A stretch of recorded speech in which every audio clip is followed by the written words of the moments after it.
하나님의 말씀 창세기 1장 1절 2절을 봉독합니다. 창세기 1장 1절 말씀입니다. 태초에 하나님이 천지를 창조하시니라. 땅이 혼돈하고 공허하며 흑암이 깊음 위에 있고 하나님의 신은 수면에 운행하시니라. 아멘.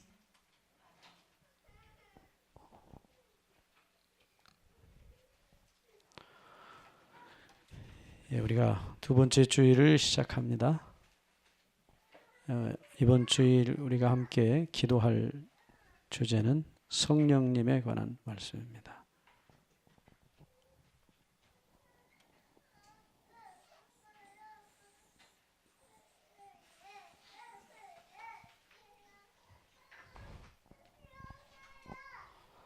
이 성령에 관한 주제는 특별히 이 시대를 사는 우리에게 너무나 중요하고 절실한 주제입니다. 이 성령이 마지막으로 부어주시겠다 하시는 약속을 우리가 믿기 때문에 그 약속을 의지해서 우리가 어떻게 하면 이 마지막에 하나님께서 약속하신 성령을 받을 수 있을 것인가. 이번 한 주일 우리가 함께 말씀을 통해서 기도를 통해서 하나님께서 우리에게 보여주시는 분명한 길을 확인할 수 있기를 바랍니다. 오늘 첫 시간은 우리가 이 영이라는 말, 성령이라는 그 단어의 그 영이라고 불려진 하나님의 제 세 번째 하나님의 신 성령님에 관해서 우리가 함께 좀 생각해 보겠습니다. 우리가 흔히 마태복음 28장 18절 이후에 하나님의 세 분의 이름을 주님께서 부르신 이름을 따라서 기록을 해보면 아버지와 아들과 성령의 이름으로 성령이 나타납니다. 이 성령에 관한 말씀은 신약 구약 전체를 통해서 이 성령의 역사하심에 대해서 성경은 계속해서 말씀하고 계십니다. 그런데 왜 주님께서 이렇게 굳이 구별하셔서 아버지, 아들, 성령이라는 이름을 부르셨을까 하는 것입니다. 최근에 우리 교회 안에도 성령님이 하나님이 아니시라는 주장을 하시는 분들이 생겨났어요. 저희가 그것을 자세히 지금 이번 주에 혹 다룰 수 있는 시간이 있으면 좋겠지만 사실은 28장 19절, 18, 19절 쭉 보시면 소위 이제 예수님의 지상 명령이 나타납니다. 그래서 어찌됐든 이 세 분의 이름이 예수님의 입에서 이름이 불려졌어요. 근데 어떤 분들은 이게 후기 사본에 있기 때문에 원사본에는 고대 사본에는 원사본 아니라 조금 더 오래된 사본에는 없기 때문에 이것은 다른 사람들이 집어넣었을 것이다. 그런 주장을 하시는 분들도 계십니다. 상당히 복잡한 문제예요. 그런데 기억하셔야 될 것은 이것입니다. 성경에 어떤 사본들은 생략이 되어 있고 어떤 사본은 원래대로 다 기록이 되어 있는 경우도 있어요. 그렇기 때문에 어떤 것이 원래 사본인지 오래됐기 때문에 원사본에 더 가깝다는 것은 꼭 그렇지는 않아요. 그렇지 않은 경우도 있기 때문입니다. 사람들이 성경 사본을 기록하는 과정에서 어떤 경우에는 생략을 하고 기록하는 경우도 있기 때문입니다. 자, 그러나 분명한 것은 예수님이 이 세 분의 이름, 아버지와 아들과 성령이라는 이름을 여러 곳에서 부르셨어요. 실제로. 그래서 성령이 계시는 것은 분명합니다. 동시에 이 세 분이 인간의 구속 사업을 위해서 함께 일하시는 것을 우리가 여러 말씀 속에서 확인할 수가 있어요. 굳이 뭐 여러분들이 말하는 것처럼 굳이 이 아버지와 아들과 성령의 이름으로 침례를 주라는 말이 후기 사본에 있기 때문에 원래 없는 말을 사람들이 후기에 집어넣었을 것이라고 주장을 하신다면 그것 어쩔 수 없어요. 그건 뭐 그렇게 이해하시는 분은 그렇게 이해하실 수밖에 없습니다. 자, 어찌됐든 이 세 분의 이름이 나타나 있습니다. 그러면 왜 아버지, 아들, 성령이라는 이름이 주어졌을까 하는 것이에요.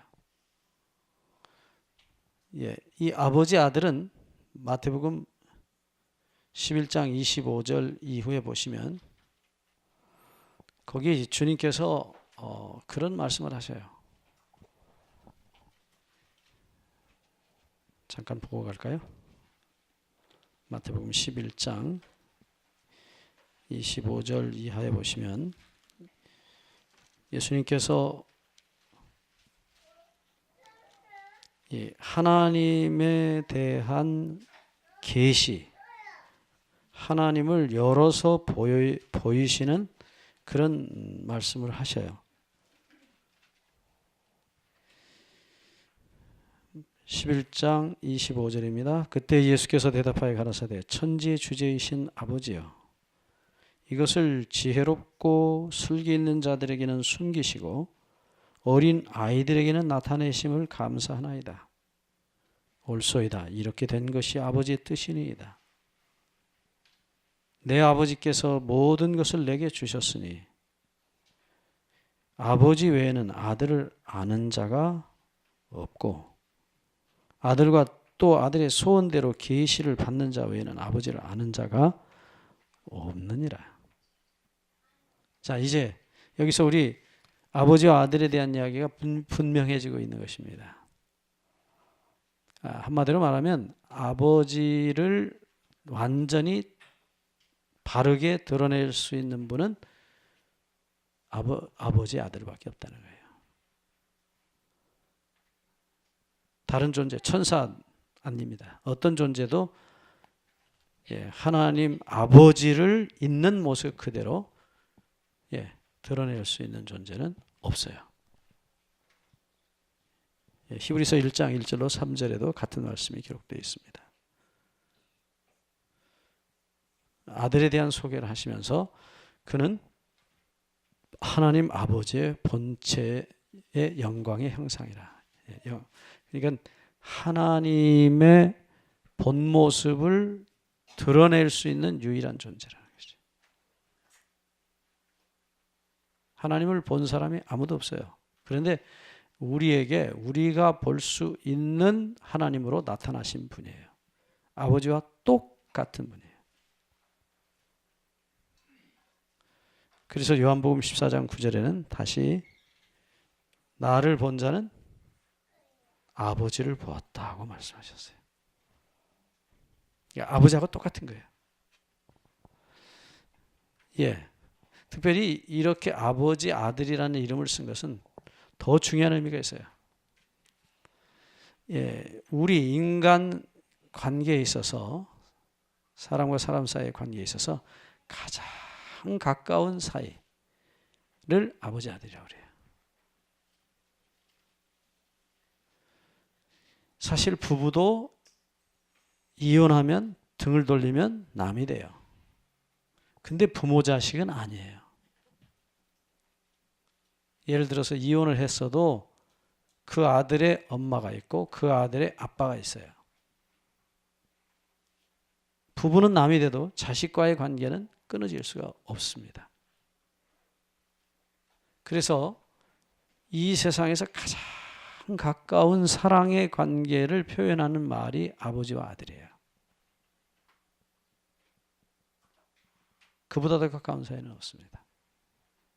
그래서 하나님께서 오늘 아침에도 우리가 십자가 얘기 말씀드릴 때 드렸지만은, 네, 아버지와 아들은 뗄 수 없는 한 덩어리입니다. 그래서 아버지가 아들을 부를 때 독자, 히브리 말로 뭐라고 그랬죠?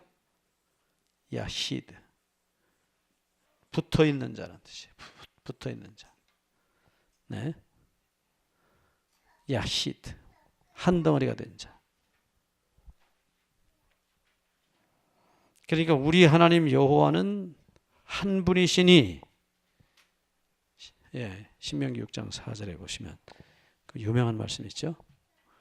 그런데 그 하나님이라는 단어가 엘로힘이라는 단어인데 그것은 복수예요. 하나님들이에요. 근데 우리 하나님들 여호와는 한 분이시니, 여호와라는 말은 그분들의 존재 방법을 이야기하고 있어요. 영원히 계시는 자, 존재하시는 자라는 뜻이에요. 그러니까 하나님들 여호와, 똑같이 영원히 계시는 자, 자존하시는 자 여호와 하나님들은 한 분이시니, 한 덩어리이시니, 그런 말이에요. 이게 참 삼위일체 아주 중요한 얘기입니다. 자, 다시 돌아갑니다. 그래서 아버지와 아들이라는 이름을 쓸 때는 이건 뭐 도저히 뗄 수 없는 관계다. 말할 수 없는 사랑으로 하나가 됐다. 이걸 좀 더 구체적으로 주님께서 요한복음 14장 10절에 아버지께서 내 안에, 내가 아버지 안에 있는 것 같이. 그러니까 이렇게 이런 상태가 아니에요.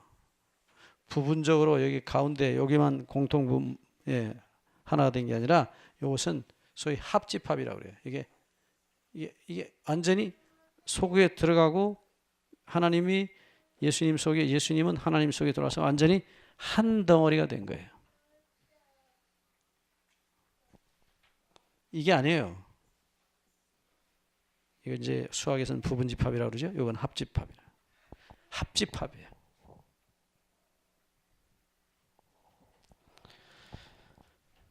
그래서 이보다 더 강한 사랑의 표현은 없다.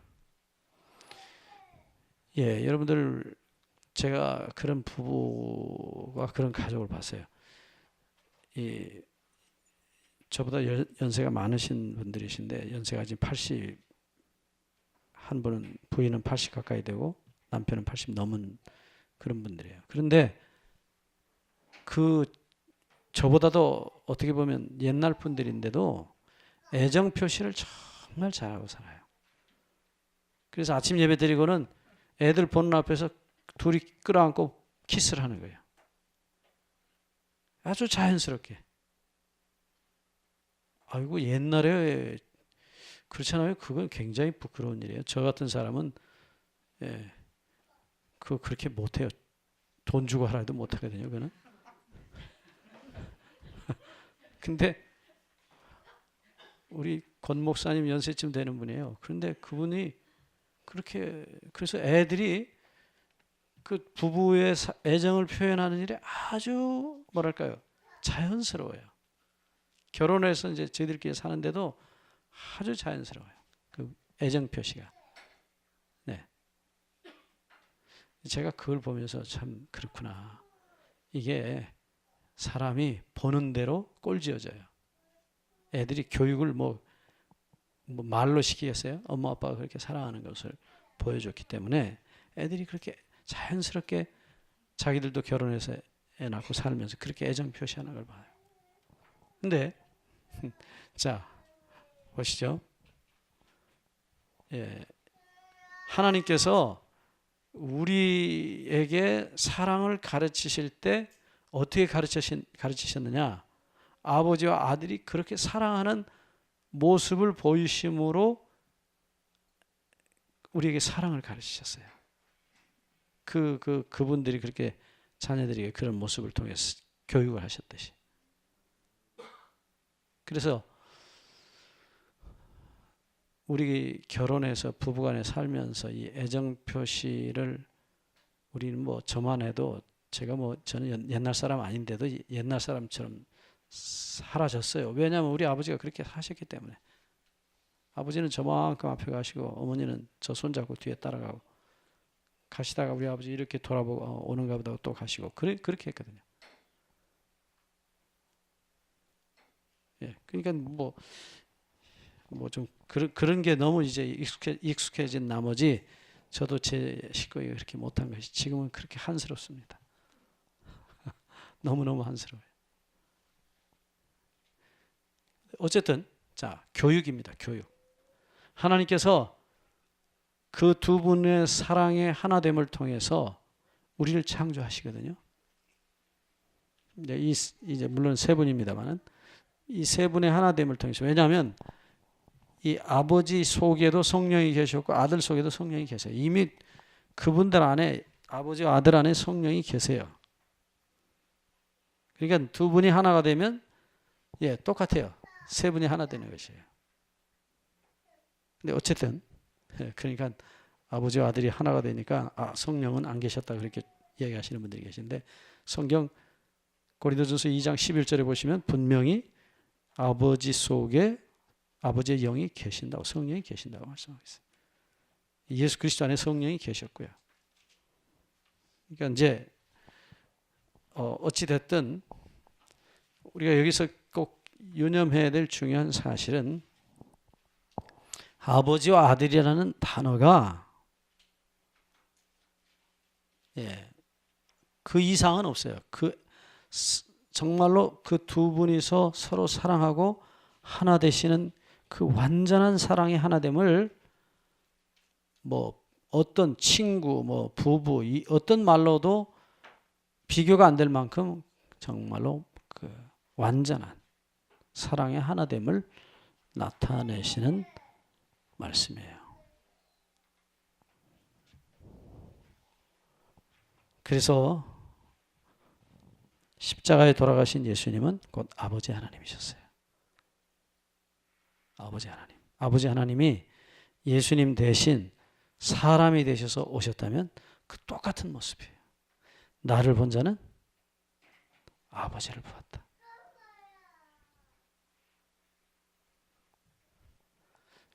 자, 근데 문제는 이제 성령이에요. 이 세 번째 나오시는 분의 이름이 성령이에요. 정확하게는 거룩의 영입니다. 이 거룩에 대해서는 내일 아침에 공부할 겁니다. 히브리어로 코데시라고 해요. 영, 히브리어로 루아흐, 하 코데시. 그래. 이스라엘 말은 거꾸로 이렇게 있기 때문에 하라는 전치사가 붙어요. 루아흐 하 코데시. 그러면 거룩의 영이에요. 우리 말로 줄여서 한자로 해서 성령 그래요. 근데 며칠 전에 말씀드렸죠. 구약에 이 성령이라는 단어는 사실은 세 번밖에 안 나와요. 신약에 와서는 몇 번 더 많이 쓰였지만은 신약에도 많이 쓰인 건 아니에요. 그 용례를 찾아보면 아주 흥미롭습니다. 자, 근데 하나님께서 모두가 세 분이 다 코데시예요. 히브리어로 거룩이에요.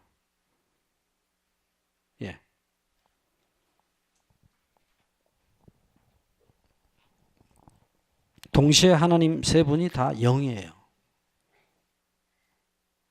그러니까 이것을 보통명사, 소위 말하면 하나님의 존재 방법을 설명하는 말로 읽으면 다 세 분 다 거룩의 영, 성령이에요.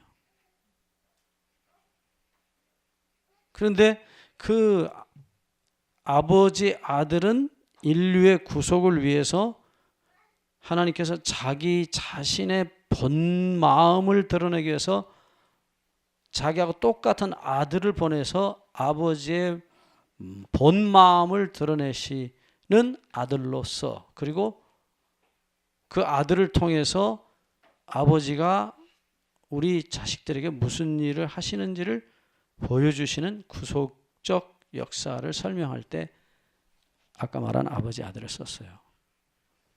그리고 나머지가 이제 세 번째 분이 또 거룩의 영이에요. 성령이에요.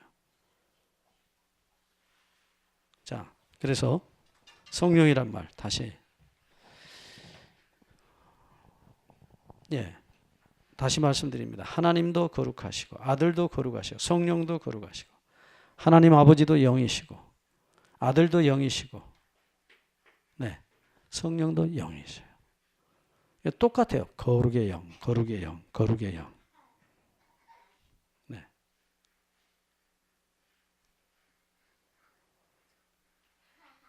근데 왜 세 번째 하나님의 이름을 그분들의 존재 방법 혹은 자기 표현의 방법으로서 이름을 성령이라고 붙이셨는가 하는 거예요. 다 똑같이 성령입니다. 아버지도 성령, 아들도 성령, 성령 하나님도 성령이에요. 우리가 지금 첫 시간이기 때문에 오늘 요 앞에 부분은 사실은 얘기하려면 시간이 많이 걸려요.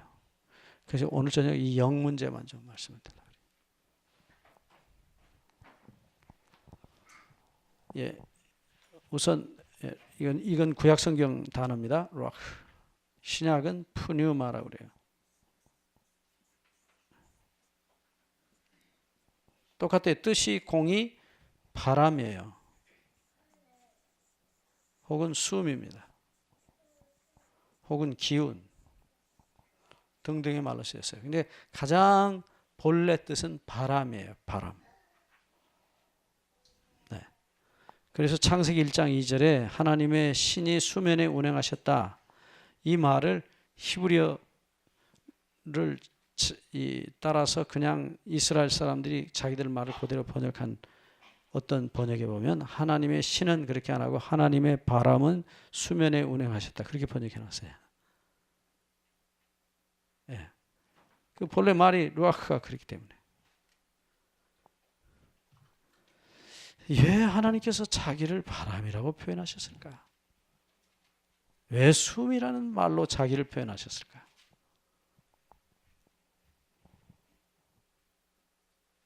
자, 우리가 다시 한번 이 창세기 미안합니다.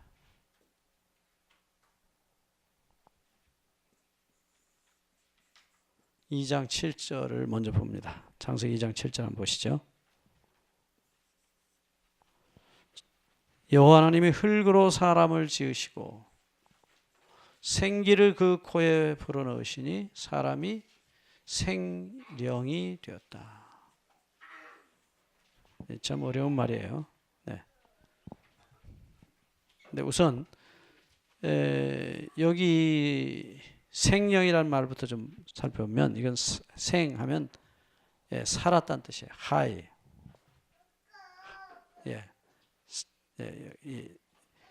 이제 살아있는, 그래서 하야 동사입니다. 이거는.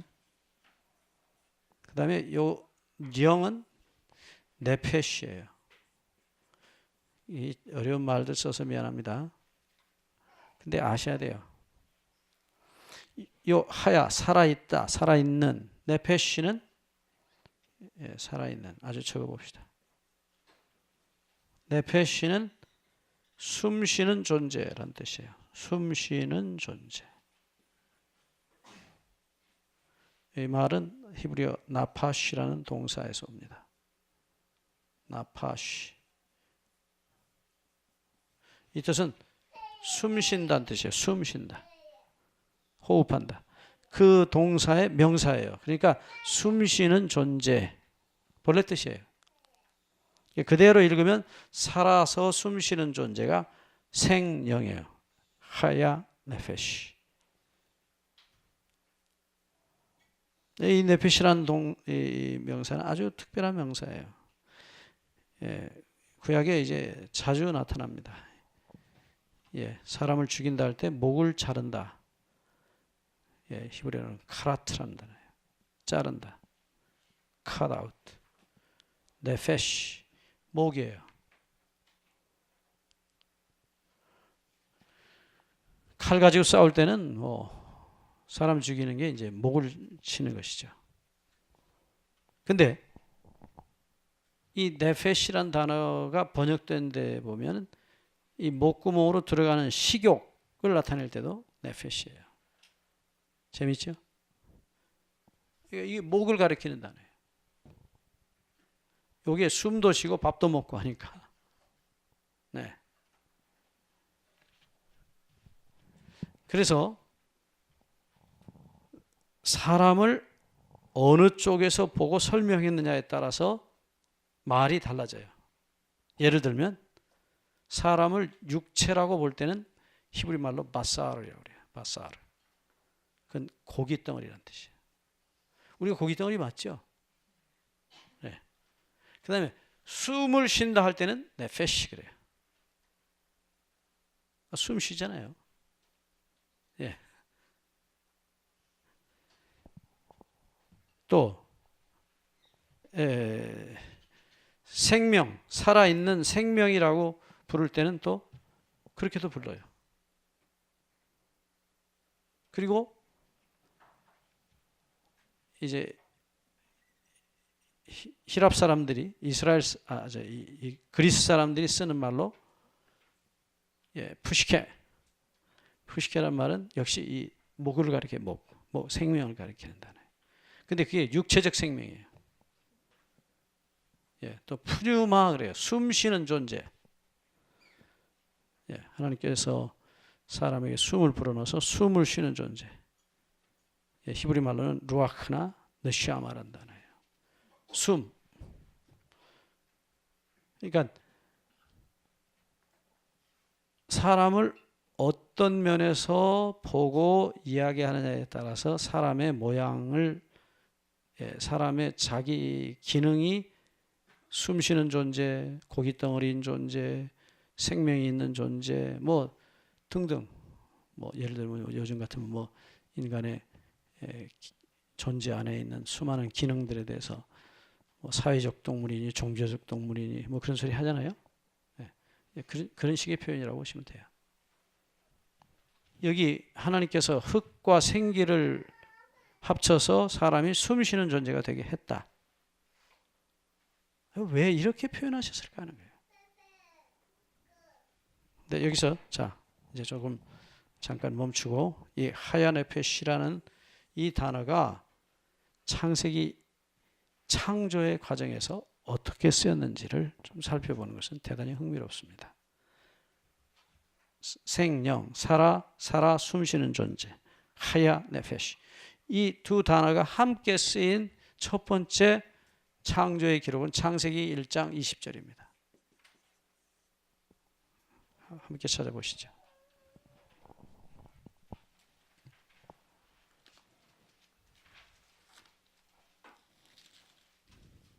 창세기 1장 20절 보시면 하나님이 가라사대 물들은 생물로 번성케 하라.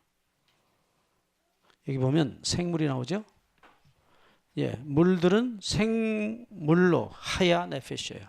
생물, 수중 생물입니다. 소위 물속의 생물은 뭡니까?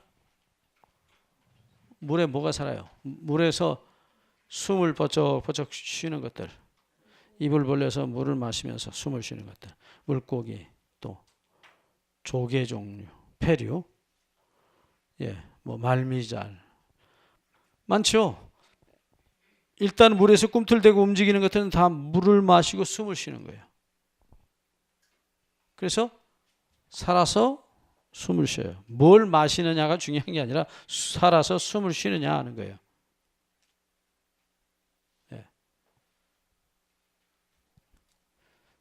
그 다음 다시 21절 보시죠. 하나님이 큰 물고기와 물에서 번성하여 움직이는 모든 생물을 역시 하야 네페시. 똑같은 단어예요. 이제 수중 생물은 이해가 되셨죠? 이제 뒤로 넘어갑니다. 한 절 더 가시죠. 창세기 1장 24절을 보시면 창세기 1장 24절 여섯째 날 하나님이 창조하십니다. 하나님이 가라사대 땅은 생물을 그 종류대로 내되. 거기 생물 다시 나옵니다. 여기 땅 위에 숨쉬는 생물 1장 24절입니다. 수중생물이 아니고 이젠 지상생물이에요. 지상생물.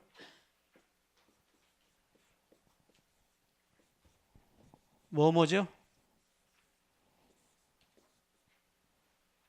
수중생물,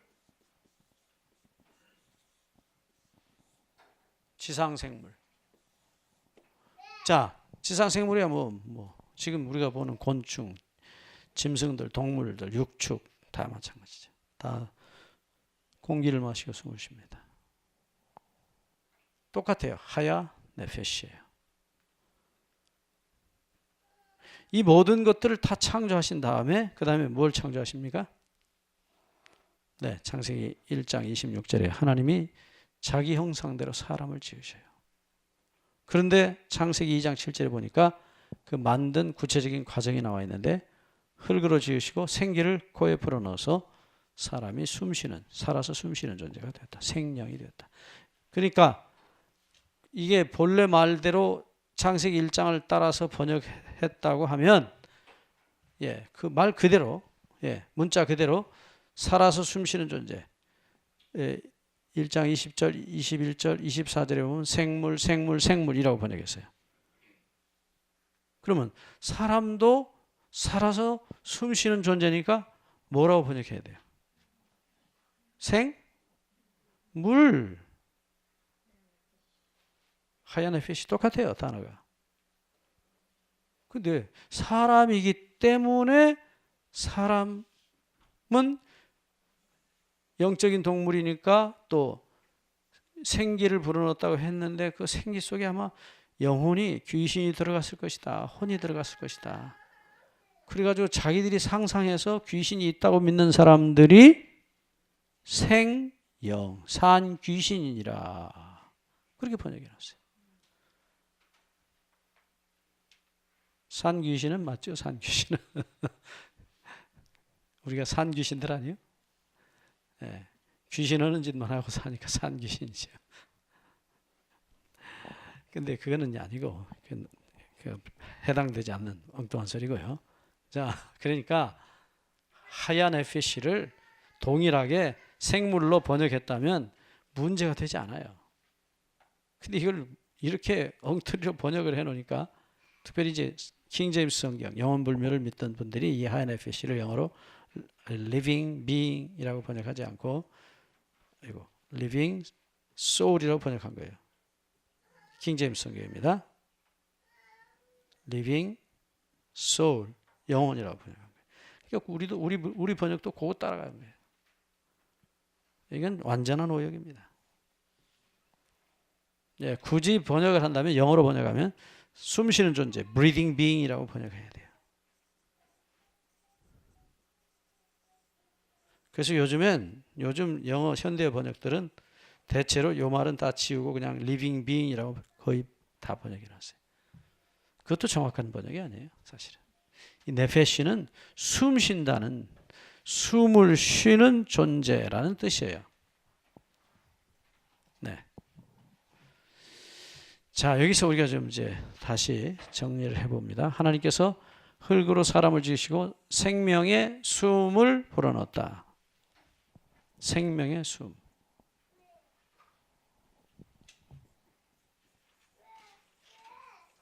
생명의 숨.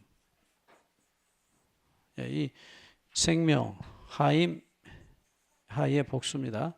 생명이라는 말의 복수예요. 이게 무슨 얘기냐면 아주 풍성한 생명을 가리켜요. 넘치는 생명. 이게 이제 우리가 예수님이 하신 말씀 요한복음 10장 10절에 보면 내가 온 것은 양으로 생명을 얻게 하고 더 풍성히 얻게 하려 하심이라.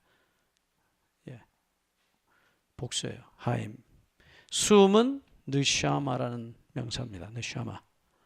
이 느샤마는 나샴이라는 동사의 명사예요. 나샴. 성경에 한 번 딱 나옵니다. 어디 나오냐면 이사야 42장 14절에 보시면 잠깐 한번 보실까요? 이사야 42장 잠깐 보고 갑시다.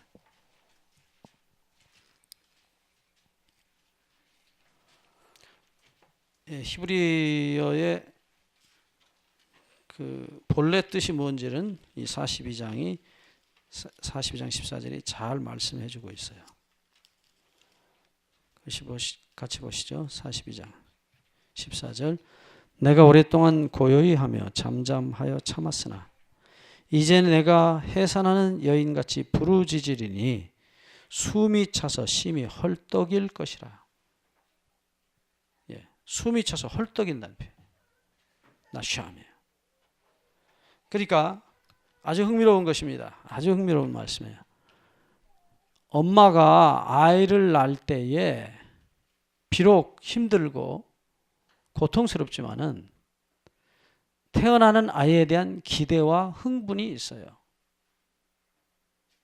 예.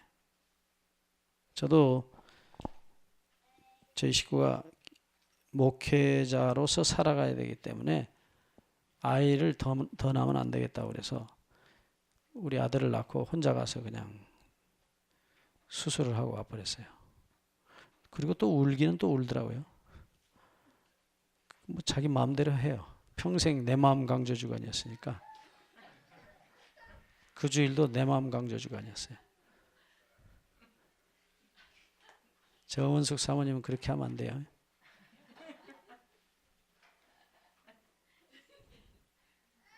그거 어떻게 해요?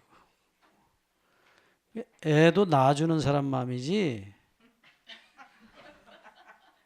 그렇잖아요. 안 낳아준다는데 어떻게 하겠어요? 근데 모르겠어요. 저는 슈바이처를 세상에서 존경하는 사람 중에 하나예요. 슈바이처가 생명에 대한 두려움이란 책, 유명한 책을 썼어요. 그 어렸을 때 새총 가지고 장난하다가 자기가 쏜 새총이 새를 맞아 떨어뜨리니까 하루 종일 울고 슬퍼했어요. 그리고 다시는 생명을 죽이지 않겠다 그랬어요. 그가 뭐 우리처럼 뭐 뉴스타트 하느라고 암, 뭐 고혈압, 당뇨병 안 걸리려고 고기 안 먹은 게 아니고 생명에 대한 사랑 때문이었어요. 근데 이 슈바이처가 그 가족 사진 찍은 게 있어요. 부인하고 애들 7, 8명 되는 것 같아요. 줄줄이 이렇게 세워놓고 사진 찍었어요. 얼마나 부러운지 제가 그걸 보면. 네? 너무너무 부러운 거예요. 아니 경제력만 되면 열이라도 낳고 싶었어요. 저는. 생긴 대로 하나님이 주시는 대로 다음 놈이 나올 때 어떤 놈이 나올까 얼마나 흥분과 기대가 됩니까? 네? 참 그거 참 스릴이 만점일 것 같아요. 그래서 딸도 나보고 아들도 나보고 매주 같은 놈도 나보고 얼마나 재밌겠어요. 우리 집사람은 아주 건강해요. 자기 엄마 닮아서 체질이 아주 건강 체질인데다가 애기 잘 낳는 형이에요. 형이. 네. 우리 장모님도 8 낳거든요. 하나도 유산하지 않고 건강한 체질이에요. 근데 그 8을 아니라 뭐 10을 낳아도 나는 다음 놈 또 다음 놈 얼마나 기대가 됩니까? 네? 제가 우리 손자 2을 보고도 그래요. 자, 얼마나 큰 놈 다르고 작은 놈 다르고 네. 하나님께서 창조하실 때 우리 사람을 창조하실 때 특별히 지구상의 아담을 창조하실 때 그게 막내였다 그랬어요. 하이픈 기록에 보면. 우주의 창조의 마지막 장면이었다 그랬어요. 이 우주에 굉장히 많습니다. 타락하지 않은 거인들이 살아요. 무슨 뭐 머리 희한하게 생기고 눈 툭 튀어나온 거 ET 같이 생겨. 그건 다 괴물들이지 마귀가 만든 우주인들이지. 그게 무슨 거짓말을 해도 너무하는 거짓말을 해요. UFO에 뭐 타고 왔다. UFO에 관계된 사람은 거의 대부분이 무당들이에요. 심령과학 하는 사람들이. 그리고 UFO 사진은 얼마 전에 그 뉴스에도 났지만 다 흐릿한 사진들이었다. 그러니까 그게 사단이 이제 장난을 하는 것인데 어찌 됐든 그렇게 생명에 대한 사랑, 우리 아버지가 얼마나 아담을 창조하실 때 그 말할 수 없는 흥분과 기대에 숨을 쉬셨어요. 그게 나샴이에요. 그러니까 아담을 흙으로 만드시고 정말로 정성을 다해서 만드신 다음에 숨을 불어넣을 때 그냥 일반 숨이 아니에요. 일반 숨은 루아흐란 명사예요. 이 단어 뜻은 똑같습니다. 숨이요, 바람 똑같아요. 네, 근데 요 단어는 그냥 일반적인 숨을 가리키는 단어인데 요 느샤마는 아니에요. 아니에요. 조금 더 뭐랄까요, 이렇게 숨 쉬는 콧김이랄까요, 뭐 숨결이랄까요, 그런 그 조금 더 회화적인 표현을 이제 그림으로 표현하는 것 같은 그런 표현을 하는 단어예요. 아주 히브리 말이 아주 독특한 말입니다. 느샤마. 그러니까 한없는 흥분과 기대로 사람을 창조하신 거예요. 아담을.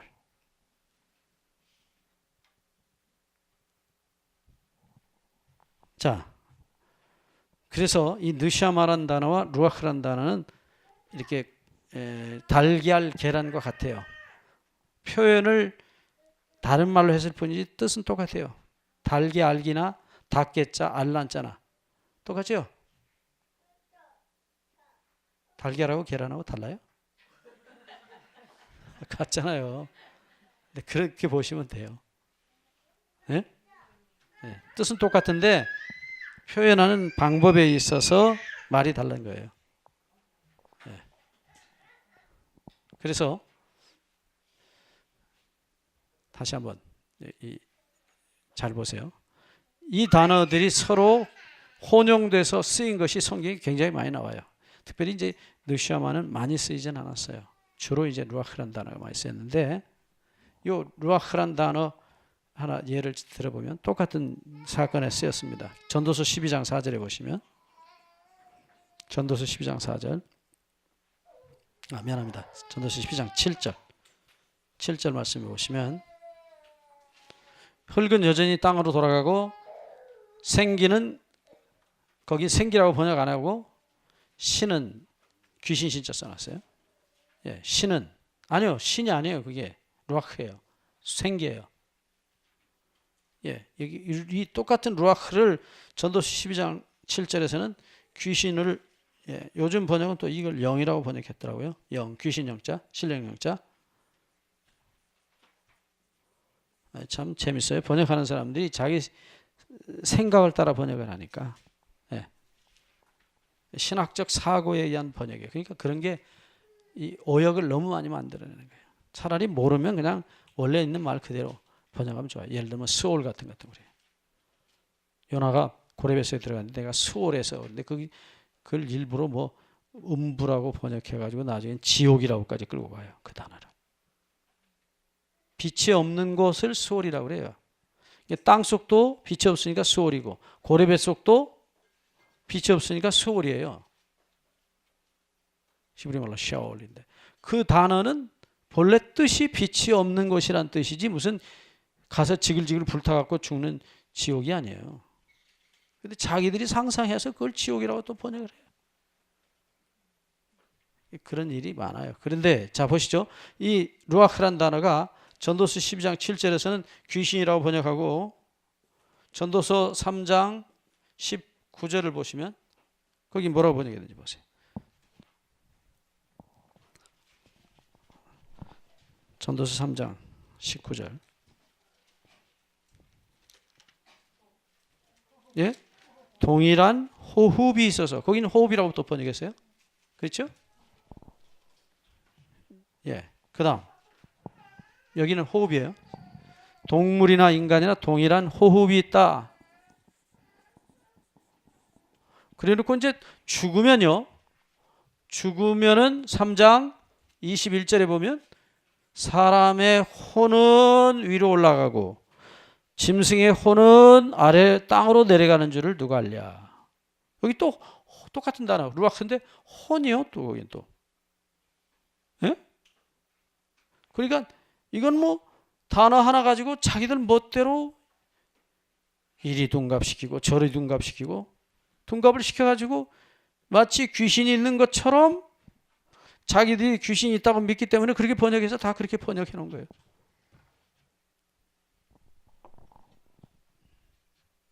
도대체 어느 말이 맞습니까? 예. 그런데 참으로 다행스러운 것은 전도서 12장 7절 다시 보세요. 너무나 중요한 말씀이에요. 거기 아주 도저히 비껴갈 수 없는 명확한 증언을 하나님께서 거기 남겨두셨어요. 전도서 12장 7절 다 함께 보겠습니다. 우리 재림교인들은 꼭 아셔야 돼요. 중요한 진리예요. 흙은 여전히 땅으로 돌아가고 신은 루아크는 그 주신 하나님께로 돌아가기 전에 기억하라. 여러분 분명히 거기 누가 주셨어요? 하나님께서. 창세기 2장 7절을 보니까 흙으로 사람을 지으시고 그 다음에 생기를 그 코에 불어넣으시니. 그러면 하나님이 주신 것이 뭐예요? 분명히 생기죠? 네. 그러니까 그 세 단어 그 주신 거기 동그라미 쳐둘 필요가 있어요.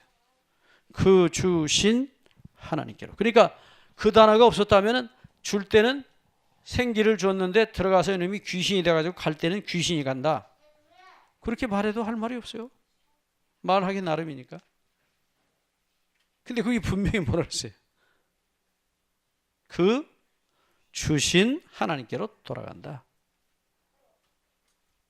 이게 주신 게 뭐예요? 생기예요. 혼이 아니에요. 분명히 창세기 2장 7절에 뭐래요? 흙으로 사람을 지으시고 생기를 그 코에 불어 넣으셨다. 자, 뭐 이거 영혼불멸 얘기하다가 지금 시간이 성경론 다 까먹었는데 아셔야 될 얘기라서 얘기해 드린 거예요. 그러니까 말쟁이 마귀가 사단은 요한복음 8장 44절에 항상 말할 때 하나님 말씀이 아니고 자기 말을 가지고 말한다 그랬죠. 지난번에 한 말씀 드렸죠. 뭐가 진리예요? 하나님 우리 아버지 말씀이 진리예요. 네가 3월 14날 태어났다. 엄마가 그러면 그게 진리예요. 낳았으니까 만드신 분이 얘기하면 그게 진실이고 진리고 사실이에요. 자, 다시.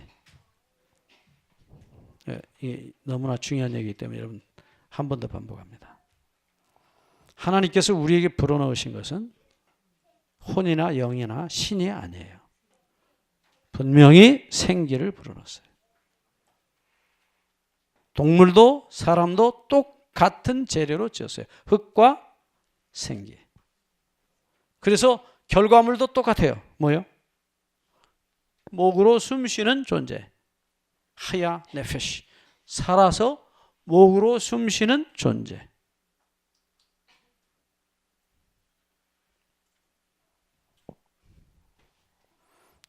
왜 하나님께서 자기를 내가 영이다. 내가 숨이다. 라고 말씀하셨을까요? 만약에 저나 여러분들이 돌고래처럼 물속을 헤매고 다니고 물을 마시고 숨을 쉬었다면 붕어나 잉어처럼 하나님이 우리에게 뭐라고 하셨겠어요? 자기를 표현하시면서 나는 물이니라 그랬을 거예요. 자, 나는 숨이니라. 요한복음 4장 24절. 하나님은 숨이시니 영이시니. 하나님은 숨이시니 영이시니.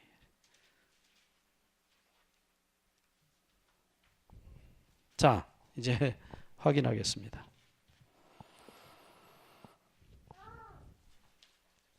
오늘 저녁에 다 식사들 하셨죠? 예. 밥은 얼마쯤 안 먹어도 살 수 있을까요? 보통 사람. 보통 사람입니다. 뭐 약하고 강하고 한 것. 평균적으로 얼마나 살 수 있을 것 같아요? 40일? 네. 그럼 건강한 사람이래요. 40일은. 예. 우리 의대생 대답해봐요. 안 배웠어 아직?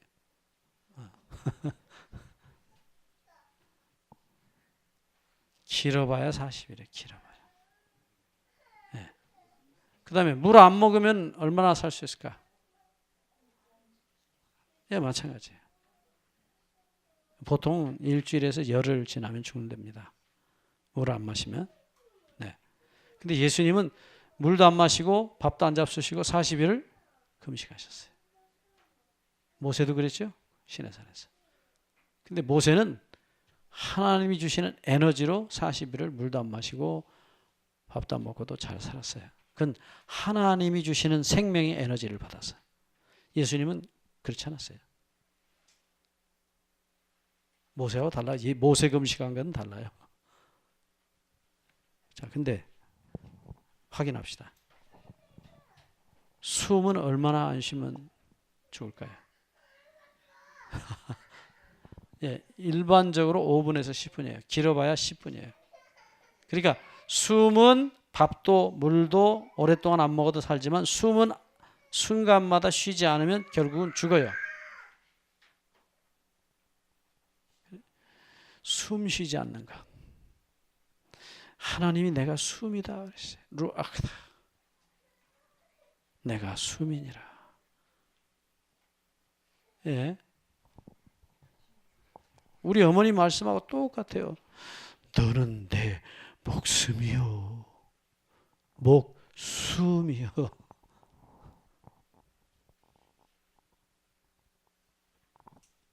하나님께서 우리에게 하시는 말씀. 나는 네 생명이니라. 네 숨이니라.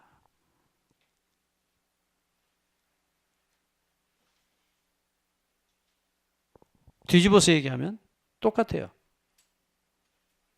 나는 너 없으면 숨 쉴 수 없다. 네가 나 없으면 숨 쉴 수 없듯이 나도 너 없으면 숨 쉴 수 없다. 생명에 끊어질 수 없는 유기적 관계를 나타내는 단어예요. 하나님과 우리 사이에 도저히 끊어질 수 없는 생명의 유기적 관계를 표현하는 말이 루아크예요. 숨이라. 나는 숨이니라.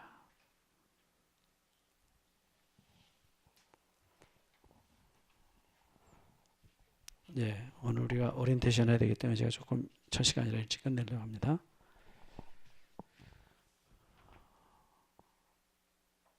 왜 세 번째 하나님의 이름이 숨인가? 더군다나 그 앞에다가 거룩의 숨인가? 거룩인데 내일 아침에 성은 내일 아침에 우리 다시 봅니다. 하나님께서 내가 숨이니라.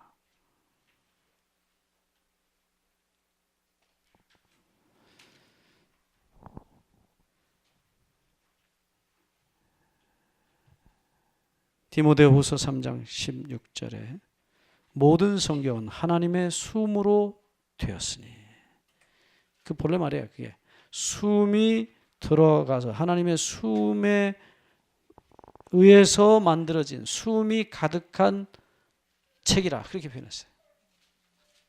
그러니까 하나님이 말씀하실 때 하나님의 입에서 입김이 생명의 입김이 성경 속에 스며들었다. 그러니까 하나님의 숨을 쉬려면 어디로 가야 되겠어요? 하나님의 숨이 들어있는 성경으로 가야 돼요. 요한복음 6장 63절에 내가 너희에게 이른 말이 영이요 숨이요 생명이니라.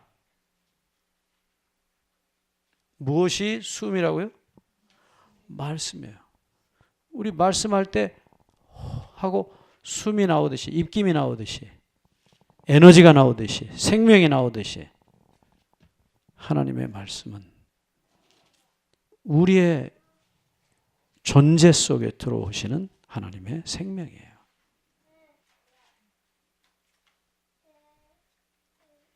그래서 물론 죄가 가로막아서 그 생명이 들어오지 못하고 소리만 들리게 합니다.